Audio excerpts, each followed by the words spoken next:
I'm Al McFarland. Welcome to the Conversations with Al McFarland. Today is Friday, June 17th, 2022. Friday means the healing circle. I'm glad to be here and glad to have my colleague and companions and co-conspirators around the table to talk about health and healing. But today's focus, I think appropriately, among other things, is on fatherhood, Black fatherhood. Father's Day is coming up, and what do we think? What does Black fatherhood mean? And that's the topic around healing today. Let me begin by inviting our leader, Dr. Bravada Garrett Akinsanya, to set the stage and to invite our listeners and viewers across the several platforms to this edition of the Healing Circle. Dr. B? Thank you so much, Brother Al. I'm excited that we have this opportunity to come together and talk about something that is so critically important in our community. We talk about the need for young Black boys to have role models, but we also talk about the need for young Black girls to have role models. And so in this space, we are honoring each other using a traditional method of our healing circle. And we know we use the circle as African people because in a circle, everyone is equal and we all have shared power in that space. And the value of the circle is that everyone has voice, and that is access to power, which is the center of the circle. We use an African talking stick virtually to pass the conversation from one person to the other. You can ask for the stick if they have a comment to make. But one thing it shows us is that we are also an orderly people, and that our wellness and our healing is not in disorder, but in order. So as we talk about that today, we'll recognize our ancestors on whose shoulders we stand, especially now. We think about many of us have fathers who are deceased or great grandfathers who are deceased. And we just think about our ancestors and the wonderful shoulders that we stand on. And then as we think about those ancestors, we honor them because they're closest to our creator. So first we honor our elders, then we honor our ancestors, and then today we honor our creator. And in this space, we honor the men who have stepped in, stood up, and held us as fathers, biological or not. And we say to them, Ashe. So I'd like to begin the circle by just letting people know the topic today is the power of a Black father. And I'd like to introduce the first guest, who is my brother. He is an awesome father. His name is Douglas Garrett, and I am going to pass the stick to my brother, Douglas. Good afternoon, everybody. Or good morning, everybody, and thank you for having me. I have been dealing with fatherhood for at least 15 years now. In fact, my master's degree is in family studies with an emphasis on fatherhood. And I generally got into that thing as a personal thing. I was not really happy with what type of father that I was, and there was some things missing in regards to just basic information. And what I found out is that I had all of the tools I needed to be a good dad, but things in the world sort of got in my way. I was more concerned about providing than I was about nurturing. See, I thought that was the example of what a good father was. And not only that, I was in an institution, the military, that really de-emphasized fatherhood because we were always gone. And when we weren't gone, we were home stressed. And so what I determined overall is that foundation was there. I just didn't know enough to build upon it. And so I made it my goal and my effort from a personal standpoint to find out about the intricate details of fatherhood, the genesis from it to the point of how I reacted as a father and a man. And I'll pass the stick to the next guest. You can just name someone you would pass it to. I'll pass it to back to my sister, Bravada. Thank you so much.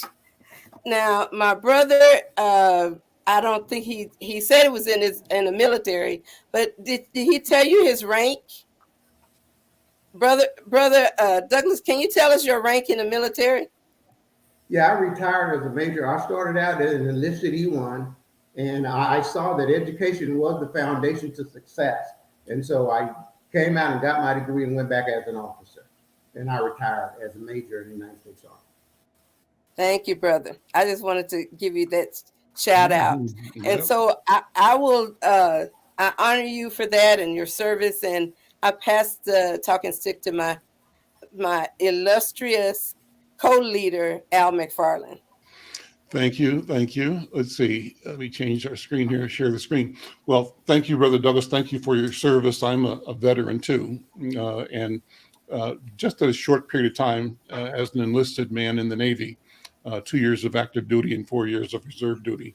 But I reflect on that period of time a lot, the growing that I did, the intention I had in signing up to be in the Navy. I did that when I was in high school, but with the intent of going through college and then going into maybe an officer capacity.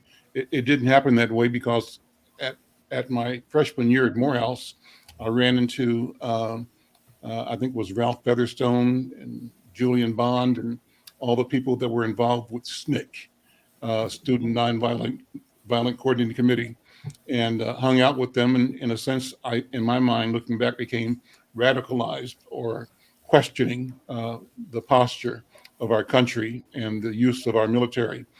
At the end of the day, looking back on that period of time, I'm 75 now, 74 now.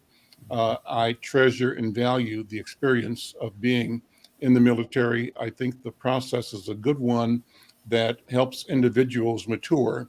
I think that the way that I have gained by both the experience and the reflection on it is that uh, I had to negotiate the conflict between my sense of being a Black person, my sense of being an African. I call myself now an African in the New World, a New World African, and my sense of what it means to be an American, and my sense of what it means from the historical point of view to have been excluded, though counted and discounted at the same time that a society that wanted me to serve it and that I chose to serve. And so the question is not so much what they are doing, but what will I do? What can I do? What should I do? What must I do so that my life will not be in vain, that my service will not be in vain? And in that regard, it gives me a renewed way of looking at engaging in the civic and cultural and political landscape. It gives me a way to negotiate uh, being an American, not for what America hasn't done, but what America can do, recognizing that it will only do what it can do if I make it so. So it gives me power to recognize that I have an obligation and a duty to keep changing, evolving the shared politic, the shared culture into one that recognizes me, that sees me, that values me as I value myself and allows me to value everyone else as well. Let me take a second to reflect on what fatherhood is to me. I'm proud to be a father, to have daughters and a son, and have people in the community that call me father, whether I'm biologically their father or not. I have said once upon a time, if someone would look to me as a father, I will look to him or her as a son and daughter. That's just the way it is. I respect and value the potential of every relationship. But I always tell people about my relationship with my father, who was an immigrant from Jamaica to this country, born in Cuba, raised in Cuba, then to Jamaica, then to here. And the story I tell most often, Brenda, is about kind of why I'm into the business I'm in now as a journalist and a writer. I call myself a wordsmith. I am a student of the word, a practitioner of smithing words. I'm a scribe, as they say, and partly due because my father used to have me sit down at the dining room table, kitchen table, one and the same where I grew up, and read the newspaper. And he'd say, read this. And I'd read, and he'd give me positive feedback. And he'd say, well, read this. And the more he asked me to read, the more I loved to read. And he affirmed to me that I had an uncanny ability to understand and give meaning, life to words by articulation and by enunciation and by reflecting understanding of what I was reading. And so that set me on a path that brought me to where I am today. That is, as a journalist, as a writer, as a communicator, as a speaker, a person who handles the word. And I recognize that my handling of the word not only is a result of my training in university, but at the core, it is a gift. And my mission is to understand and treasure and both engage, deploy, and grow, nurture the gift. There are other fathers in my life, my grandfathers, and men and brothers that I knew throughout my career. So I'm thankful, glad to be representing and standing on their shoulders, and glad to be a platform who is intentionally creating shoulders that others may stand on and launch into futures that are unimaginable and wonderful. I'll stop with that and pass the talking stick to my brother, Oliver Williams. Thanks, Brother Al. I'm the youngest of nine. And so I think I've mentioned this before, is that my dad was born in 1898. And so between my mother and father, they were married once before each. And so I ended up having two older brothers from my father's first marriage, and then an older brother from my mother's marriage. And so when my father died, my oldest brother, which was old enough to be my father, became my father's surrogate. And he and I were very close. Sometimes we used to travel together, and that was fun. And, uh, but the thing that I think about with them all, they were both strong personalities. And my father and I, even though there was an age gap, some people thought he was my grandfather, but he wasn't. He was my father. And we had a very strong relationship, and until he passed away. And then still I think of him about every day. My son is an artist.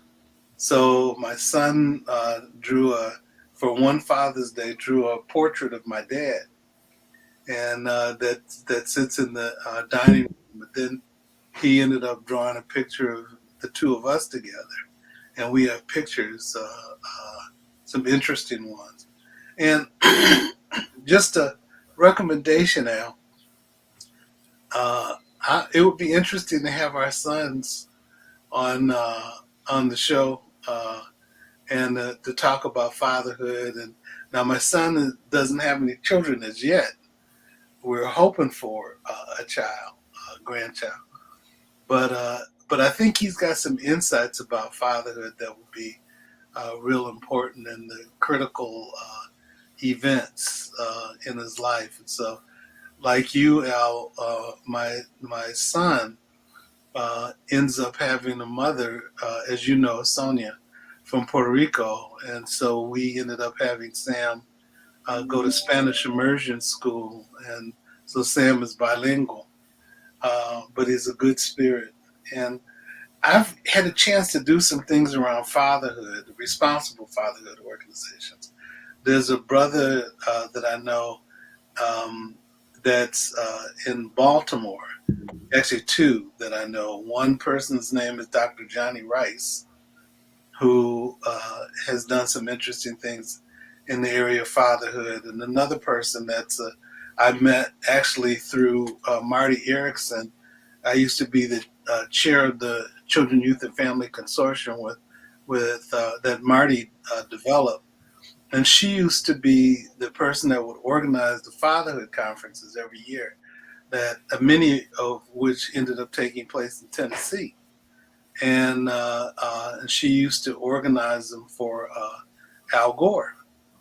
And so around the fatherhood uh, direction that he was going into when he was when he was the vice president, and met a lot of great people who were doing a responsible fatherhood groups. And then I was on a board of an organization that's in Madison, Wisconsin, that dealt with responsible fatherhood organizations as well. And they called themselves a feminist fatherhood organization Hmm. because what they did was they brought women together to make sure that fathers were being good fathers and not um, fathers that were not thoughtful about the needs of their children or the mother or their ex partner. And then Jeff Edelson and I wrote a book called Parenting by Men Who Batter, New Directions, and it's not so new now because it was published in 2007, but it was New Directions in Assessment and Intervention. And that there was a couple studies that I did with that, and among them was to interview people who had children but dealt with domestic violence situations. And the thing that was fascinating to me about that was that if you talk to them, if they were separated after a domestic violence situation and asked them what they wanted from each other, a lot of the things that they talked about were the same thing, except you needed to have safety. You needed to have an agreement about her safety and support if you could trust it. But the other thing that was important is that although there were a few mothers that didn't want him to have a relationship with the father because of his brutality, many of the mothers wanted him to have a relationship with their father. But they needed to be healthy. They didn't need to put children in harm's way or in bad circumstances associated with that. So, and then with Johnny and Joe, Joe has known every president from, I don't know if he knew Trump, but he knew uh, both the Bushes. He knew Bill Clinton. He knew Al Gore and was closer. And that's actually where I met him, was at one of Al Gore's conferences. And Joe has got this Center for Fathers and Workforce Development that's in Baltimore. And they do great work habilitating fathers and trying to get them to be focused on the things that they should be doing and engaging with their children and having loving relationships with their children, regardless of their association with the mothers of their children. But many of them learn to do that too. So, a lot of interesting things and principles that we can think about associated with fatherhood. So, I pass the talking stick to my sister Brenda. Thank you. Thank you, Dr. Williams. Um, I think of the fathers um, that we had in growing up in Kansas City, in Santa Fe Place, in segregated neighborhoods, but we had fathers that had work ethics, had spiritual direction. I remember my father used to go across the viaduct, as we call the connection between Kansas City, Missouri, and Kansas City, Kansas, and it would be a foot of snow. And my mother would say, Eugene, it doesn't make sense to risk yourself. He said, excuse me, no one else is going to be in the trustee room counting money but me. I'm going to take care of the business of my church. He had been a member of that church for 57 years. Wow. So it was interesting how we grew up with that foundation. Douglas, you talked about a foundation. We had one. And everyone took care of everyone's children. I'm an only child. I'm a survivor of five. And I would have had four brothers. So I envy when I talk to some of the McFarlands and they're 12 and there's about 1,000 in the when they come to have family reunions. But I always say we didn't start in heaven and say, okay, God, when you send me to earth, I Oh, want you to design my life this way. It doesn't happen that way. It just isn't. And you accept. And I think that's where our mistake has been with our children.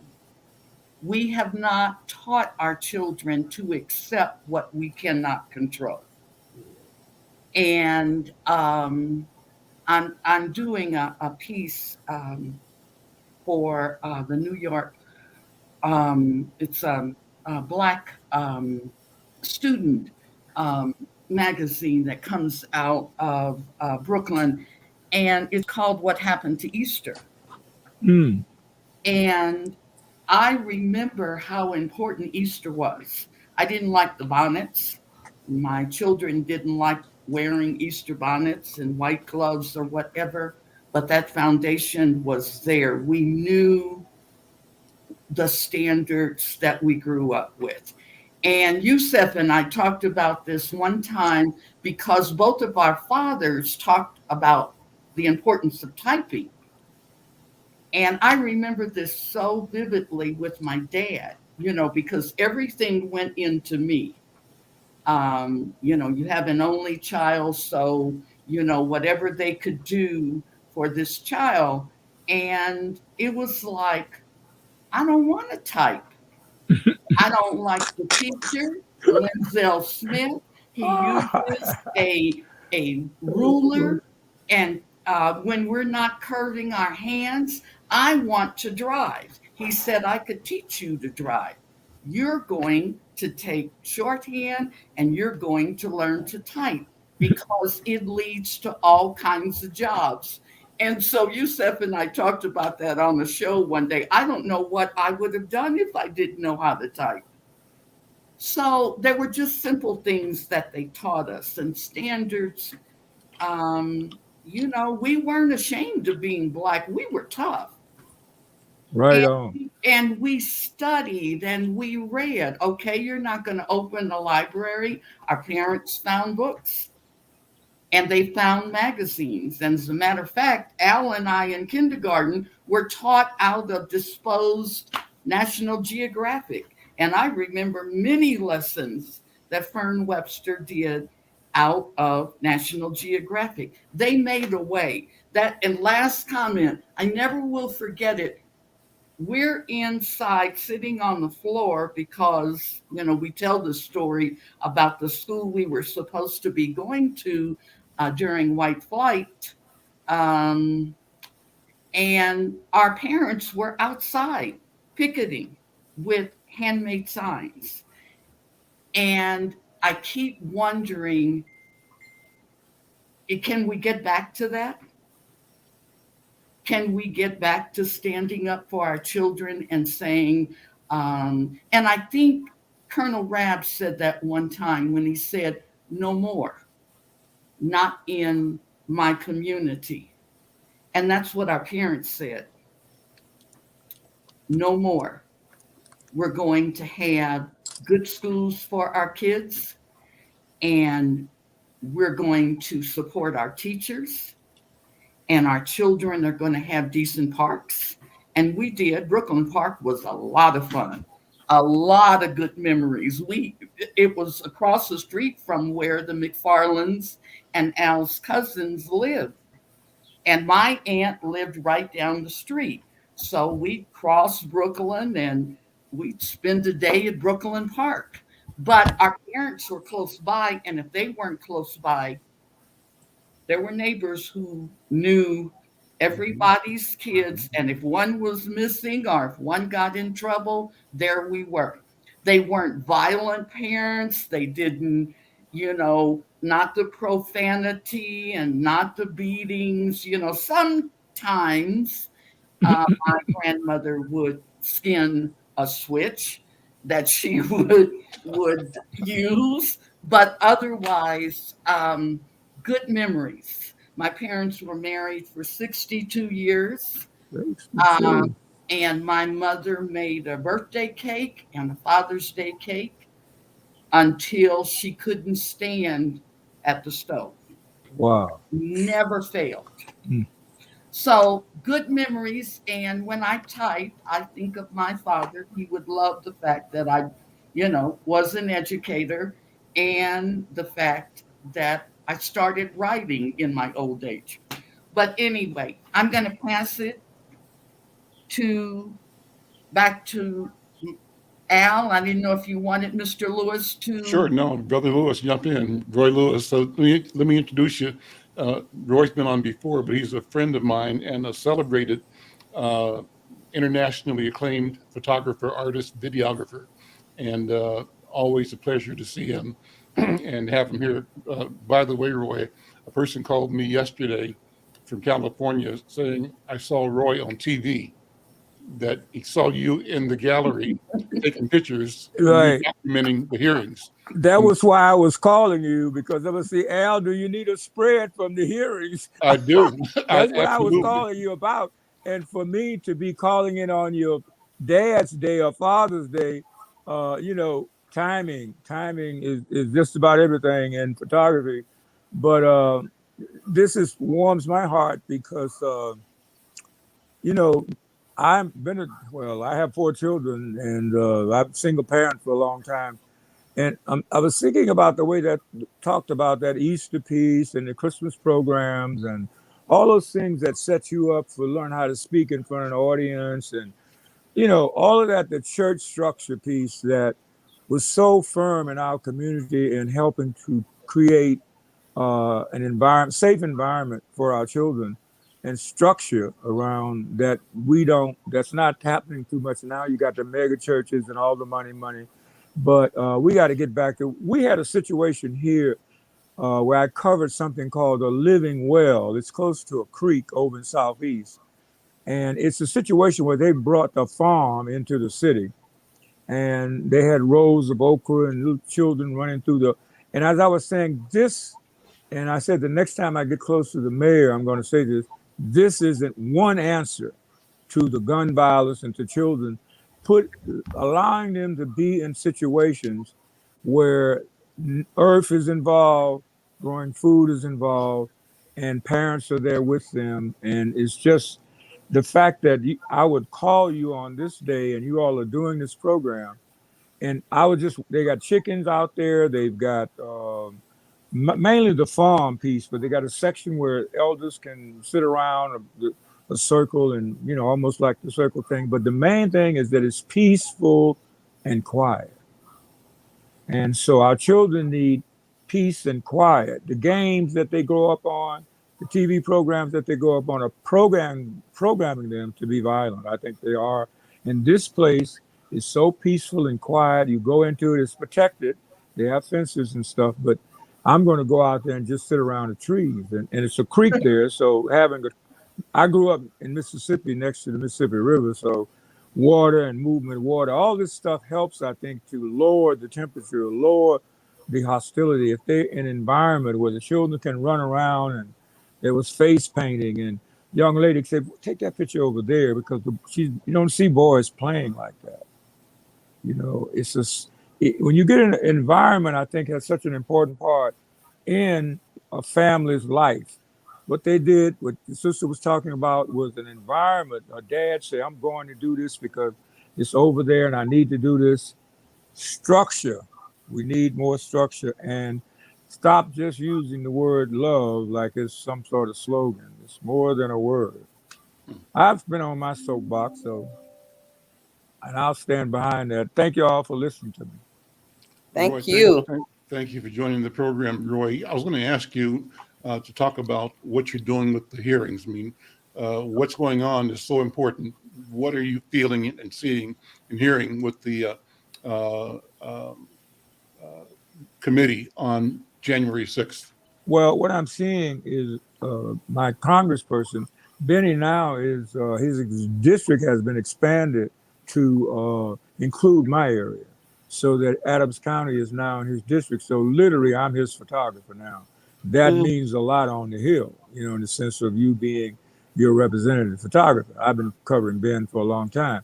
But in that room, the whole ritualistic of it, the press and them giving you your pass to go in at a certain time, and you can't do this and you can't do that. And they have handlers in there. Okay, there's an aide over on this side that's running the press. They let the people going to set up with their computers and stuff first. You can go over on the other side. You can do this, you can do that. If you're in the bay, you got to be down. And you understand that. Because when I look at it on TV, it's so tight. I say, mhm, wow. It's really tight. But I'm a Senate photographer. So I'm a Washington foreman. I got a Senate pass. I've been having it for nearly 20 years, maybe even longer. And that gives you privileges that gets you in the room. You can cover for your paper. I literally could have sent you photographs from that room on my iPhone. Mm-hmm. Mm, Yeah, we know this. A lot of people don't want. Photographers would not admit to this, but it's about being prepared. I rushed out of my house on Monday, well dressed, and all of that, and had been putting my stuff together the night before. Got there and opened up the bag. Now I don't think I want to say this because people be joining. They'll be joining me forever. But anyway, I used my iPhone to cover that whole day Mm. And it worked well. and got quality. I got video, I got quality, and so then the last day I went, I had my regular camera. But see, the iPhone is a supercomputer, Mm-hmm. mm, and it can calculate when those pictures are on the screen, and then you've got the committee people down there. There's a difference in terms of those F's, all that, but it balances it out. Mm-hmm. So you can see the picture clearly, and then you can see the congressman clearly. Okay, and I got headshots on each one of those committee people, so that in the future, if someone needs Ship or someone needs Cheney, I got one, a nice mm, clean shot, mm, and I want to make that available to the press. I mean, I haven't, I've, so it's available to the press. With all the respect, there it is, there it is. Somebody Uh, got Wall of Respect. I love that book, man. That's a great book, man. That book so is, this is a yeah. book that features Roy Lewis's work and other photographers. Talk about it, Roy. This is an important document about our people, our community, and Chicago in particular. Talk about it. The Wall of Respect um, is probably, in terms of the art world, it has such meaning because you are seeing the result in your community right now. As I speak right now in your community, artists are somewhere painting a mural. Somewhere, all of you, somewhere in your city, there's an artist. They're either doing it a legitimate or they're doing it at night or they're doing it. But a lot of it came from the Wall of Respect in the sense of if they're being paid by the city, if there's an art and public place in the city. The Wall of Respect was in 1967, and I found my original Obasi card. I mean, I had a membership card to Obasi. We joined. I'm member from number 26, and musicians, writers, and photographers came together under the Organization of Black American Culture. The first piece that we decided to do under the suggestion of Bill Walker was to do this Wall of Respect mural. It was just a wall. That's what mm, it wanted. It was just the wall. There wasn't no respect there. It was just the wall. That's what we called it. We're going to the wall. And Gwendolyn Brooks wrote a poem called The Wall of Respect. So then we had the dedication. By that time, the Wall of Respect had been put on the title. It was just a wall. I got pictures of it, just the wall. But as a result of that, it's maybe 6 or 7 sections: drama, politics, entertainment, music, and different artists selected those. And so I photographed the development of the wall. I have a photograph with the wall with no paint on it. And then I gave that photograph to the other artists so they wouldn't have to keep going down to the wall to see what their section. They had the photograph in the studio. And so it was, yeah, yeah, yeah. Well, photography, a lot of photography is science. yeah, You work it out. I mean, you make it easy for people.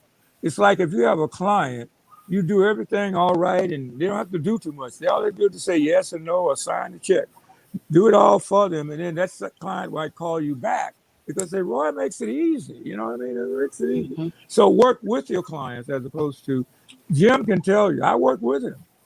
I don't, and I leave room. I don't be trying to think I know everything. I've been to Minneapolis. One of my big shows was in Minneapolis, 1968. I had 4 shows out there in Dayton's in the window, Mm-hmm. Community Center, 3M, and the St. Paul Bank. Now, mm, St. Paul Bank, 3M is one of the most conservative companies in America. yeah. The name of my exhibit was what? Black and Beautiful. The exhibit was in the lobby of the headquarters. So it's there. It's on the record. I'm sure I got a newsletter where my picture in the lobby was in there. So photography has a way of breaking down barriers because one, they are dealing with it individually. They're not dealing with me. Tapper put me on a program. The guy said, well, you take pictures of black people. I said, I take pictures of everybody, but I focus on black people. That's my community. So working at Johnson all those years prepared me to deal with the world. Mm. Jet Magazine is the first internet. Hmm. Put that in your Brother, pipe and smoke it. Yep. Put it in the That's a pipe and good one. smoke it. That's a good one. Brother Roy, I'm so glad you came today because, as we're talking about fathers, we we have to look at it on an even larger level, not just in our homes, Right, but what you're describing is the mentoring, the nurturing, the fathering of our whole community. right. That's it. And, That's it right there. and that's a value that we as Black people hold as a core part of our own wellness, Right, is that we don't just say it's me, I am because we are, right, and we are because I am. So right. you just reiterated it from the micro up to the macro to explain exactly what it means to take care of each other Oh, as yeah, a it's important. community. So thank you for doing that. Hey, look, this guy Al, his whole family. I joined that family when I met him. I adopt families. I don't care.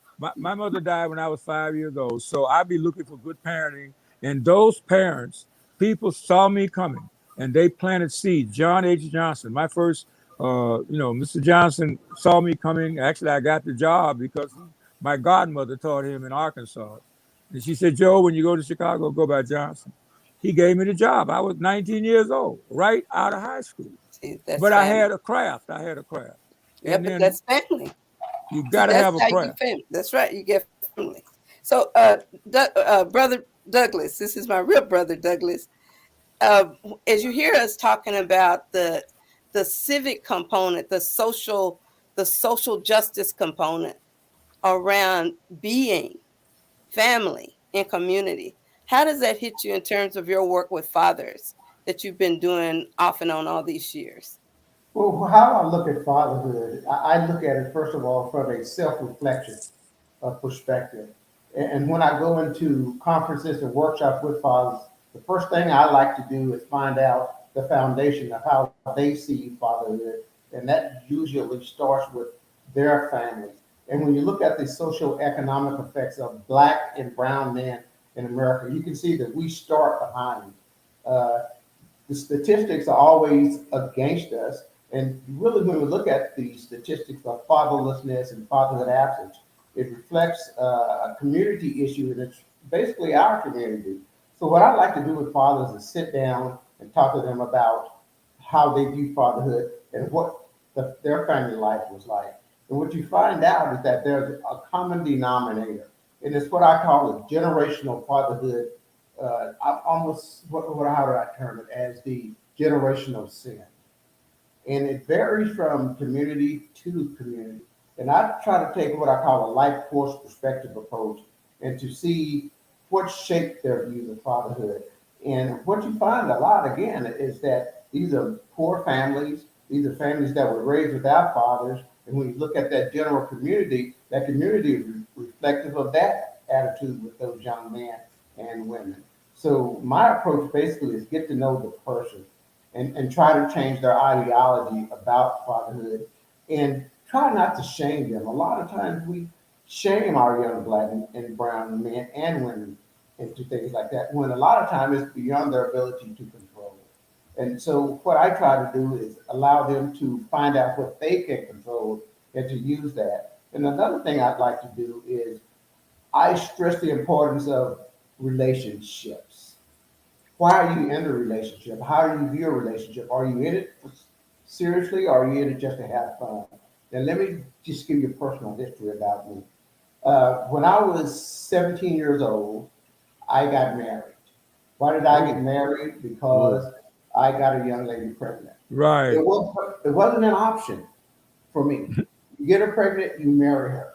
Was I Right. ready to marry at 17? The answer is no. Did I know how to be a father? The answer is not really. I'd only seen what I had seen.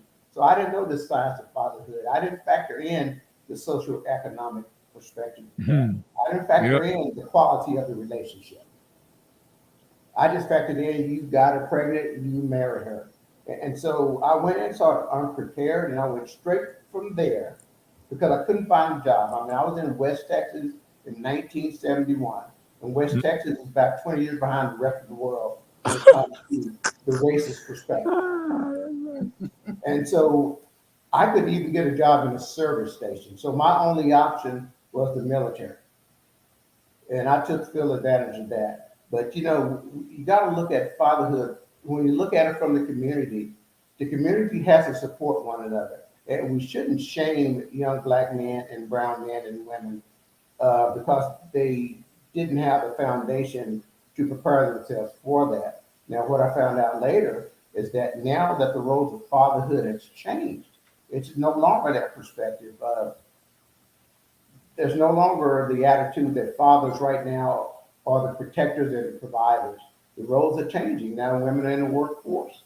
A lot of times they make more money than men. A lot of times they're in more individualized than they were back in the 60s and 70s. And so there's a different dynamic right now. And so from my fatherhood trainings, I try to incorporate the changes now versus what was then, and let them know that it's okay, but you have a responsibility to provide a life for your child. There are certain tools that you need through training and support from not only people such as myself and you guys, but the community as well. We need to put more money into things like that. Uh, and we're not doing that very well. And so, what I would tell you is that we're dealing with an epidemic far greater than COVID, in my personal opinion, because this has been going on for years. And unless we make changes right now and address these issues, it will continue to go on. And we need to just try to change that negative stigma associated with fatherless disease. We all know that it's a problem. We all know that it causes uh, increased mortality, pregnancies, lack of education, all the negative aspects.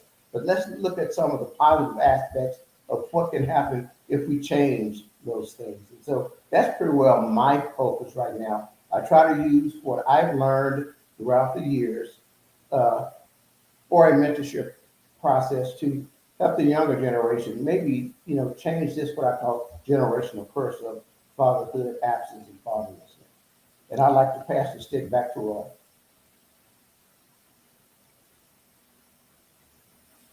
Really listen, but let's bring in Dr. Oliver. Dr. Oliver, what you take up from there?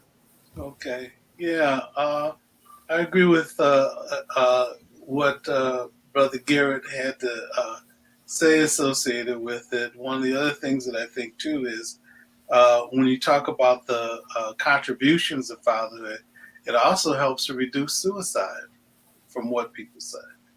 And there are a lot of things that people don't look at in terms of contributions of father. But again, it depends on the type of father that you want to be.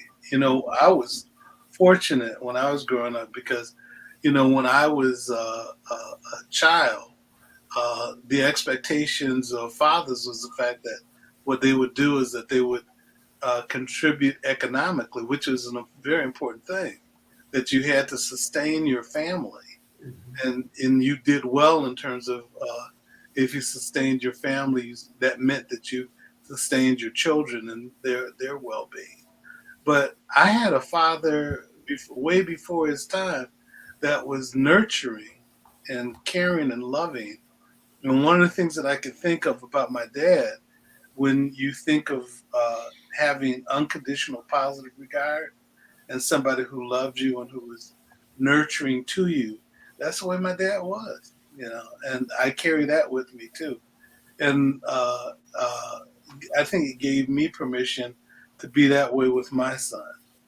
And although the other thing I realized as a father is that you have to, what I say, continue to recalibrate, because it doesn't mean that your children agree with you all the time. Mhm. But one of the things that happens is the fact that he can that children can adjust. I have Sonia and I have a mutual friend, and Sonia went to work for this in Metro State, and so the person who was the chair at the time said, "How's Sam? How's Sam? How old is Sam?" Sam is, and at the time Sam was in his late teens, and he says, "Oh, just tell Oliver, don't worry, they leave, but then they come back." Oh yeah. And so I appreciated that he was wise. I said, "He doesn't know my life." And then I said, "I guess he does." So Sam has always been a great kid, but the thing that I think about is the fact that when they go to different stages, there are different things and challenges that they go through, but it's something that's common, and you have to continue to recalibrate and always love your child, extend and reach out to them. And so I appreciate that. And the other thing I appreciate is when spending time with Joe and his program, one of the things that I really appreciate is how they turn men that didn't know how to love their children into men who did learn how to love their children and how to engage with them and how to be nurturing and understand how to meet the children where they were and learn how to contribute with them, and that the children needed them and wanted them too. You hear so many stories of children that's adults and some men that come out of prison that said, "If I had my father, I wouldn't have gone through that." Or women who would say, "If I had a positive if I had a father in my life, maybe I would have learned how to be choose men differently and being differently in relationships." Or if they're in a situation and the father was present, then the other thing is that they know how to uh, uh, have the shoulder to cry on, mothers Mhm. as well as fathers. And I think children do well when they have two parents that love them and care for them. And regardless of the relationship status, they have two loving parents that know how to focus on the child and their well-being. Because if you have parents that love their children, then everybody wins. So, Everybody. with that, I'm gonna pass the talking stick back to Dr. B. Well, thank you so much. As you were talking, it hit me that my brother Douglas and I, our father was also born in 1898. And, What? Whoa. And I wanted to, yes, he was. And what I wanted to do is get each of us, if you don't mind, because we're getting close to the end of the show, but just think of one gift Mm, of amongst the many, one gift that you can claim that came from your father, something he taught you, something he gave you emotionally, intellectually. What gift can you say? And for mine, I'm just going to start with me because I've got the stick. The gift I think I'll most honor today is the gift of being no, of loving myself and being okay with the way God made me. mm, I got that from my father. mm. So with that, I'm going to pass the stick right on back to my brother Douglas so he can think of what gift, that he got from the same dad. I think the greatest gift that I received from Dad is our dad was prophetic, and he would tell you things that were going to happen to you years before they actually happened. Right. I remember when I was young and rambunctious, I was about 13, getting to that puberty issue. And so I was a member, I wanted to be a member of a gang. So what we did is we went out and we went on the other side of the tracks and stole Oh. bicycles. And I remember bringing this Swin 5-speed bicycle home. And my dad said, "Where'd you get that?" I said, "Dad, I bought that because I had a little job." He said, "Son, you need to return the bicycle." He said, "Oh, you're going to be singing All I Want for Christmas is my two front teeth." Oops. And so provided you remember, I didn't take the bicycle back. And the day that he said that, I was strung out, and the wheel came off of my bicycle. It threw me over it. I landed flat on my face and knocked out my two front teeth. No. Mm-hmm. Sure And the did. other thing he told me, he said, he brought me over. He said, son, he said, you're going to have three problems in life. He said, it's going to be cars, women, and running from God. And I remember I've had, believe it or not, 69 brand new cars. I've had a co-pilot, almost a different co-pilot in every seat. And, I finally found the woman that brought me back to God. The foundation was there, but I remember my current wife right now, we were laying in the bed, and she was a church goer. And so one day I'm saying, hey, let's just sleep in a little bit longer. She said, no. She said, I'm going to church. She said, because I have a greater love for God than I have for you. Mm. And boy, that sort of fulfill that prophecy. So I'm gonna tell you, I talk about the quality of relationships a lot in marriages. That's important. You got to have that soulmate to help you move forward and be better. And if I teach young men or women one thing, is to pick the right person for the right reason. And so, so the greatest gift that I think I received from my dad, and I think I'm somewhat prophetic, is the gift of prophecy and to see things before they actually happen so we can do our best to keep people from falling into that trap. And so at this point, I'll pass the stick back to Roy. Yes, sir. It was my godfather. I worked, I worked at a newspaper, and I had a route out in the suburbs, and I used to walk to carry those papers, and so I really needed a bicycle. So my godfather signed for me. Okay, we got the bicycle, and then he told me, he said, now go out to so and so and get this saw and bring it back. Went and got the saw. On the way back, there was an air show. Parked the bicycle on the side of the road, left the saw, and then went to watch the plane. Come back, and my bicycle was gone.